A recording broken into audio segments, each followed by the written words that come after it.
Hello friends, welcome to కోమ్లీస్ kitchen. ఈరోజు ధనియాల కారం చేస్తున్నానండి. దానికి ఒక టేబుల్ స్పూన్ ఆయిల్ వేసాను. తగినన్ని మిరపకాయలు తీసుకున్నాను. దోరగా వేయించుకోవాలి, మాడకుండా.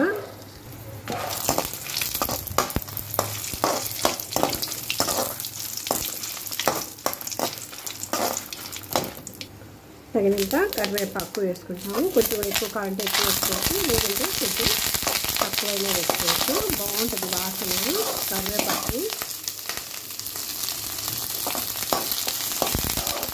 మనం తీసుకున్న మిరపకాయలకి తగినంత వేసుకోవాలండి కరివేపాకు. మిరపకాయలు కరివేపాకు బాగా మాయిశ్చర్ అంతా పోయి ఫ్రై అయిపోయినాయండి. ప్లేట్లోకి తీసుకున్నా. ఒక హాఫ్ టీ స్పూన్ ఆయిల్ వేసుకున్నాను. ఇప్పుడు ధనియాలండి, ఒక 2 టేబుల్ స్పూన్ ధనియాలు తీసుకున్నాను.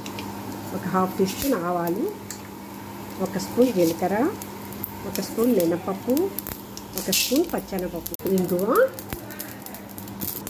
ఫ్రై అయిపోయాయండి. తీసేసి ప్లేట్లోకి షిఫ్ట్ చేసుకున్నాము.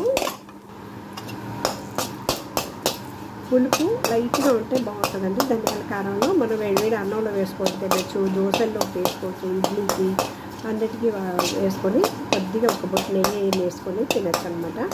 సో ముఖ్యంగా జ్వరం వచ్చినప్పుడు అది ధనియాల కారం వేసి పెట్టారనమాట. బాలింతలకి ధనియాల కారమే వాడతారు. కొంచెం మనం చింతపండు కొద్దిగా ఆయిల్లో అలా వేడి చేస్తే మనకు జలుబు చేయకుండా ఉంటుందని ఇలా వేడి చేస్తున్నానండి. సో అయిపోయింది.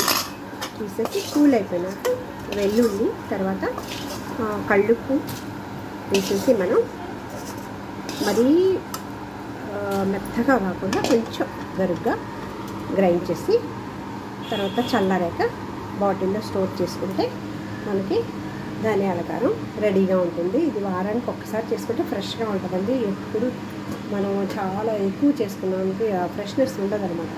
ఓకేనండి. కూల్ అయిపోయినాక తర్వాత విధానం చూద్దాం.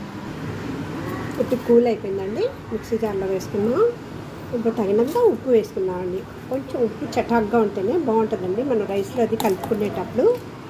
తర్వాత వెల్లుల్లి, తగినన్ని వెల్లుల్లి వేసుకున్నామండి.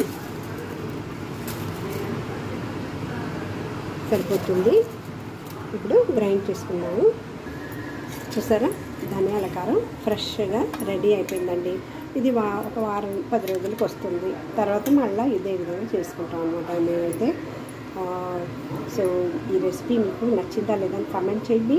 మీరు ఎప్పుడైనా ట్రై చేయకుండా ఉంటే మీరు కూడా ట్రై చేసి కామెంట్ చేయండి. నా ఛానల్ ఫస్ట్ టైం చూస్తున్నట్లయితే సబ్స్క్రైబ్ చేసి, షేర్ చేసి, లైక్ చేసి, గంట బెల్ ప్రెస్ చేసి ఆల్ అనే ఆప్షన్ని క్లిక్ చేయండి. అప్పుడే మీకు ఏదైనా నేను కొత్త వీడియోస్ పెట్టినప్పుడు నోటిఫికేషన్ వస్తుంది. మీరు చూడొచ్చు, నాకు సపోర్ట్ చేయొచ్చు. Please support my channel. Thank you for watching. ధనియాల కారం రెడీ అయిపోయింది. రైస్లోకి, దోశలోకి, ఇడ్లీలోకి అన్నిట్లోకి బాగుంటుందండి ఇది. సో మీరు కూడా ఒకసారి ఇలాగా ట్రై చేయండి. Thank you for watching. ఇది కొంచెం కూల్ అయిపోయినాక బాటిల్లో స్టోర్ చేసి పెట్టుకుంటాను అనమాట. Thank you. ఇప్పుడు సాంబార్ పొడి చేస్తున్నానండి. ఈరోజు సాంబార్ పొడి కొద్దిగానే ఉంది, అయిపోయింది అనమాట. నేను ఇంట్లోనే చేసుకుంటాను. నేను ఎలా చేస్తానో మీతో షేర్ చేస్తున్నాను, వీడియో పెట్టినాను. దానికి 1 టేబుల్ స్పూన్ ఆయిల్ వేసాను. మిరపకాయలు మాత్రం కొంచెం నూనెలో వేయించుకుంటే బాగుంటుందండి. మిగతా ఐటమ్స్ అన్నీ, మిగతా పదార్థాలన్నీ మనం డ్రైగానే ఫ్రై చేసుకోవచ్చు అన్నమాట.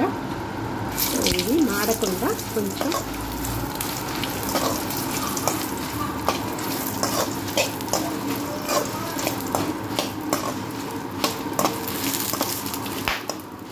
ఎగ్జాస్ట్ వేసాను. కొంచెం సౌండ్ వస్తుంది, సారీ ఫర్ ద డిస్టర్బెన్స్.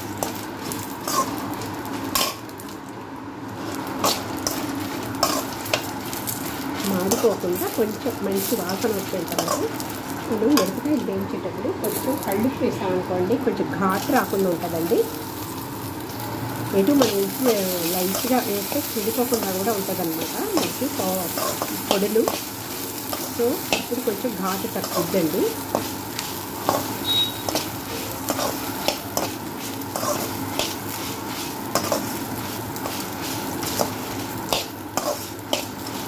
ఇది నా సొంత చిట్కా కాదు, కొంతమంది యూట్యూబర్స్ చెప్తుంటే విన్నాను అనమాట. నేను చిత్రా మురళి అని ఒక ఆమె చెప్పారనమాట. సో అది ఫాలో అవుతుంటాను, మంచిగానే పనిచేస్తుంది. మీరు కూడా ట్రై చేసి చూడండి ఇలాగ ఒకసారి, అప్పుడు మనకే అర్థమవుతుంది అనమాట. ఘాటు తగ్గుద్దని, ఖచ్చితంగా ఘాటు తగ్గిందనమాట కొంచెం. సో మిరపకాయలు ఫ్రై అయిపోయినాయండి, తీసి ఒక ప్లేట్లోకి పెట్టుకుందాం. ఇప్పుడు కొంచెం కరివేపాకు అండి, ఒక గుప్పిడి కరివేపాకు వేస్తాను. మళ్ళీ ఎక్కువ వేసినా కానీ ఏమవుద్దో తెలుసా అండి, కలర్ చేంజ్ అయిపోద్ది అనమాట మనకి. మన కలర్ కోసం కొంచెం మనం కాశ్మీరీ చిల్లీస్ ఫ్రై చేసి వేసుకోవచ్చు అనమాట. అది నా దగ్గర లేదండి ఇప్పుడు ప్రస్తుతం. సో నార్మల్గా ఉండేప్పుడు వేస్తుంటాను, లేనప్పుడు నార్మల్గా చేస్తాను అనమాట. ఒక నెలకు ఒకసారి చేసుకుంటానండి సాంబార్ పొడి, అంతకు పైన కాదు, కొద్దిగానే చేసుకుంటాను అనమాట.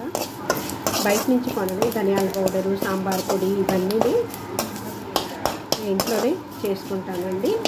కొంచెం కష్టపడాలండి, అంతే కదా, ఏజ్ అవుతూ ఉంది కానీ నేను ఇంట్లోనే చేసుకుంటానండి. కరివేపాకు మాడకుండా చూసుకోవాలండి, కొంచెం మాయిశ్చర్ అంతా పోయేంత, తడి లేకుండా మనం చేసుకుంటే మనకి నిల్వ ఉంటుందన్నమాట, పురుగు పట్టకుండా ఉంటుందండి. ఎందుకంటే ఇప్పుడు ఆల్రెడీ మనం అన్ని కబ్బోర్డ్లు వేయించుకున్నాం కదండి. సో దాని లోపల పడితే గాలి ఆడకుండా ఏ ఒక్క వస్తువు అయినా కానీ పాడైపోతుంది అన్నమాట, పురుగు పడుతుంది. సో దానికి మనం కొంచెం మాయిశ్చర్ అక్కడ చేసుకుంటే మంచిది.